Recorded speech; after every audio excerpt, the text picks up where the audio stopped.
আরো মানুষ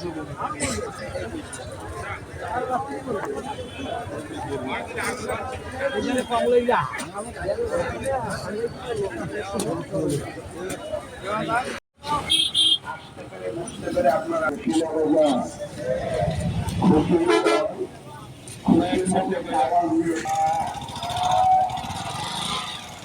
আলোচনা লম্বা চড়া করার সুযোগ নেই।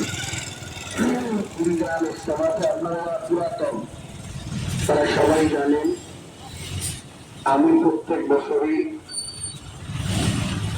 এখানে মাদ্রাসার একটু খেদমতের জন্য আসি। অল্প একটু আলোচনা করি, অল্প একটু কালেকশন করি। আপনারা সবাই আল্লাহর রাস্তে মাদ্রাসায় দান করেন। আমি যেহেতু সময় লম্বা না, সময় একেবারেই অল্প, আগামী দিন সকালে মোনাজাত হয়ে যাবে, কালকে পরিবেশ এগুলো আর থাকবে না। কথা ঠিক না?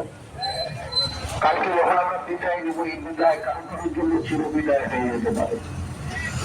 আগামী বছর এখানে মাহফিল হবে, আমরা আসবো, সেই কথা বলার মতো শক্তি সাহস কারোরই নেই।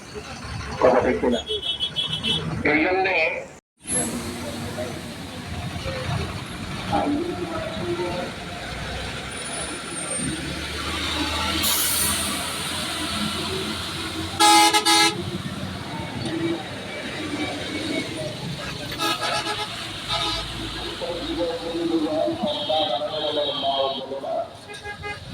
আল্লাহ পাকের দরবারে লাখ কোটি শুকর।